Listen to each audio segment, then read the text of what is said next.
Purvanchal headlines में आप सभी साथियों का स्वागत है। आप देख रहे हैं पूर्वांचल हेडलाइंस। नमस्कार साथियों, आज हम लोग पहुंच चुके थे प्रशांत कंप्यूटर इंस्टीट्यूट पर, जिसके जिसके संचालक भाई प्रशांत जी। आइए आज इनसे आप लोगों की मुलाकात करवाते हैं। सबसे पहले भाई आपका परिचय हो जाए। सबसे पहले तो मैं देखने वाले सारे दर्शकों को धन्यवाद देना चाहता हूं और आप सभी का धन्यवाद कि और पूर्वांचल हेडलाइंस जो कि न्यूज़ बहुत ही उभरता हुआ न्यूज़ हमारे न्यूज़ चैनल है, यूट्यूब चैनल है, जिसकी शुरुआत जो है कि किस्मोहन और अखिलेश जी ने मिल के की है। आप सभी को बहुत धन्यवाद आपका अखिलेश जी, क्योंकि आप मुझे इस काबिल समझे कि भाई मेरा भी 2 टूक इंटरव्यू हो जाए, इसी बहाने मैं सबसे परिचित भी हो जाऊँगा और कुछ बात संवाद भी हो जाएगा। मेरा नाम प्रशांत कुमार है और मैं जो है कि उच्च गोदाम आजमगढ़ में अपनी जो है कि कंप्यूटर इंस्टीट्यूट चलाता हूँ। और शिक्षा की जगत में मैं जो है कि मुझे ये लाइन सबसे सही लगी, क्योंकि आने वाला जो अपकमिंग है जो जनरेशन है ऑल टू ऑल कंप्यूटर पे डिपेंड करता है। तो मुझे ये सबसे सही तरीका लगा कि लोगों के बीच जागरूक करने का, लोगों के बीच शिक्षा को प्रसार करने का सबसे सही तरीका मुझे लगा। बहुत ही अच्छी आपकी सोच है शिक्षा के प्रसार के लिए, क्योंकि डिजिटल जमाना होता जा रहा है। तो इसके लिए तो बहुत ही अच्छी सोच है आपकी। तो थोड़ा इनका ये जो इंस्टीट्यूट का ये पूरा सिस्टम है थोड़ा दिखाइएगा। बहुत ही अच्छा सिस्टम, इन्होंने बहुत ही अच्छा सेटअप बनाया हुआ है। तो आप लोगों से हमारा यही निवेदन है कि आप लोग एक बार सेवा करने का मौका अवश्य दें। प्रशांत कंप्यूटर इंस्टीट्यूट पर एक बार आएँ और सेवा करने का मौका जरूर दें। तो आपसे कुछ और आप कुछ और बताइए इंस्टीट्यूट के बारे में। आपने कब इस जगह पर आपने कब से शुरू किया इंस्टीट्यूट? जैसे इंस्टीट्यूट तो मान लीजिए मैं पिछले 2 साल से चला 2 ढाई साल से चला रहा हूँ, 2021 चला रहा हूँ। लेकिन इस टाइम अभी फ़िलहाल में यहाँ ऊंची गोदाम में मैं जो है कि पिछले 2 महीने से आया हुआ हूँ। इसके पहले चंडीगढ़ मेरी कोचिंग चलती थी और उसके पहले छतवारे में चलाता था। तो अब ऊंची गोदाम में चला रहा हूँ पिछले 2 महीने से। तो काफ़ी सारे बच्चे मेरे इकट्ठा हो गए, 10-20 बच्चे हो गए हैं और डेली एक आध एडमिशन हो रहा है। तो रिस्पांस अच्छा खासा मिल रहा है बच्चों का और उस हिसाब से मेहनत भी की जा रही है। जो है कि सुबह से शाम तक बैचेज वगैरह चलाए जाते हैं, फिर वीडियो वगैरह शूट होता है, सारा कुछ होता है। और धीरे धीरे मैं इस जो है कि कंप्यूटर की फील्ड को ऑनलाइन भी लेके जाने का प्रयास कर रहा हूँ। अगर आप लोगों का साथ और सहयोग रहा तो बहुत ही जल्द जो है कि ऑनलाइन भी चलेगा सब कुछ और इसमें चीज़ें अपडेट होती चली जाएंगी। जैसे आज कंप्यूटर सिखा रहा हूँ तो हो सकता है आने वाले समय में एसी, फ्रिज, मोबाइल वगैरह सब कुछ, मतलब जैसे लोगों का आशीर्वाद मिलता जाएगा वैसे हम आगे बढ़ते जाएंगे। लोगों को समय के साथ साथ अपडेट होना पड़ेगा। समय के साथ साथ बिल्कुल अपडेट होना ही चाहिए। नहीं अपडेट होंगे तो फिर आपको सब भूल जाएंगे। सही, बिल्कुल सही। आप समय के साथ अपडेट होते रहिए। तो अभी जो ये माहौल चल रहा है, आज लोकसभा का चुनाव चल रहा है, इस पर आप कुछ कहना चाहते हैं?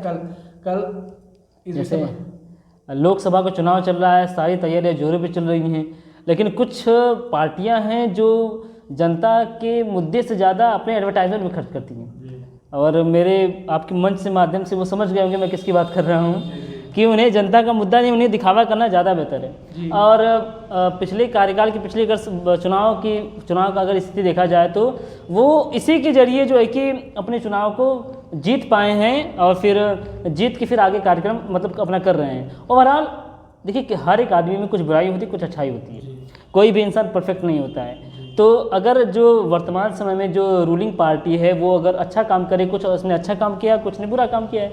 बुरा काम का मतलब ये है कि कुछ उसने काम ही नहीं किया है समझ लीजिए, और कुछ अच्छा काम जैसे कि धारा 370 हुआ, जैसे राम मंदिर हुआ, ये सब बहुत अच्छे कार्यकाल है काम के जिसकी ज़रूरत बहुत दिन से थी।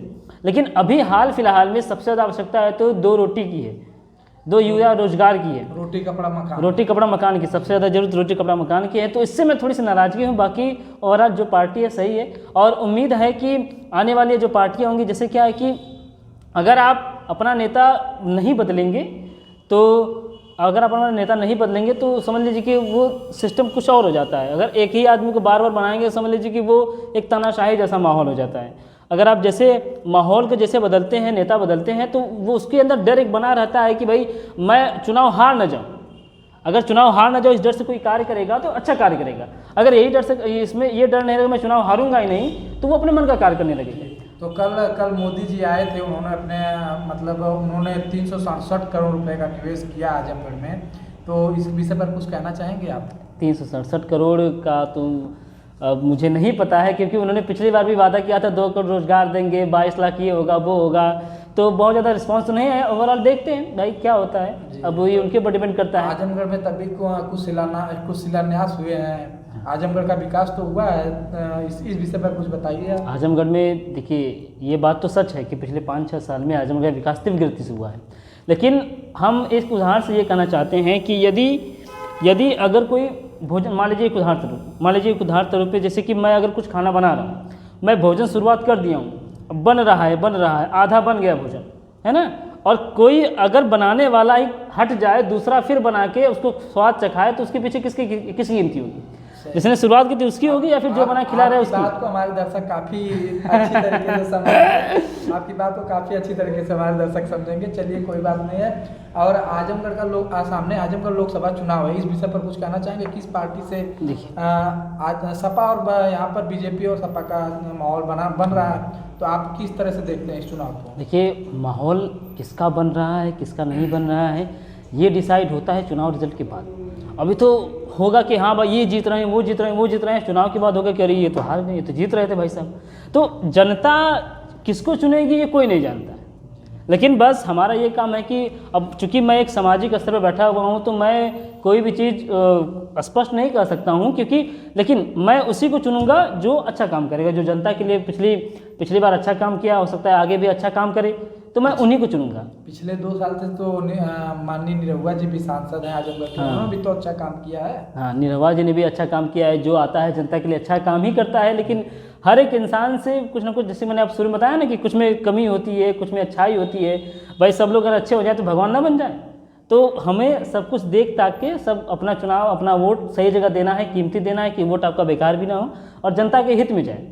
हाँ, बहुत बहुत धन्यवाद आपका भाई। हमारे प्रशांत कंप्यूटर इंस्टीट्यूट चलाते हैं, बहुत बहुत धन्यवाद आपका। और मैं आपको बता दूं कि मैं कंप्यूटर इंस्टीट्यूट चलाने से पहले जो है कि चुनाव में थोड़ा सा जनता के समर्थन में थोड़ा फेसबुक वगैरह पे टिप्पणियाँ वगैरह करता था, कमेंट वगैरह करता रहता था, लेकिन जब से इस फील्ड में आया हूँ तो मेरे लिए सब कुछ बराबर है। समझ लीजिए, मेरे लिए भाजपा वाला भी बराबर है, सपा वाला भी है, बसपा वाला भी है, मेरे लिए सब बराबर है। तो मैं इन सब चीज़ों पर ज़्यादा टिप्पणी नहीं करना चाहता। ओवरऑल मैं यही जनता से आग्रह करूँगा, आप सभी जनता से मैं यही आग्रह करूँगा कि आने वाला जो है कि चुनाव आपके हाथ में है, और अपना वोट सही जगह पे दें, उस जगह पे दें जहाँ पे आपको लगे कि आपका बच्चे का भविष्य बन रहा है। ये नहीं कि आपका बच्चे का भविष्य जो है कि अंधकार में जा रहा है ना। कुछ जो कि नेता जो होते हैं, हमें धर्म के नाम पे, हमें जाति के नाम पर एक दूसरे से लड़ाते हैं, और आपके अपने तो बच्चों का भविष्य बनाते हैं, लेकिन आपके बच्चों का भविष्य बिगाड़ देते हैं, अंधेरे में कर देते हैं। तो आप सभी से, माता पिता से, आप सभी बंधुओं से, युवाओं से यही आग्रह करता हूँ कि अपना वोट सही जगह दें और अपने वोट का भरपूर उपयोग करें। Thank you. बहुत बहुत धन्यवाद आपका।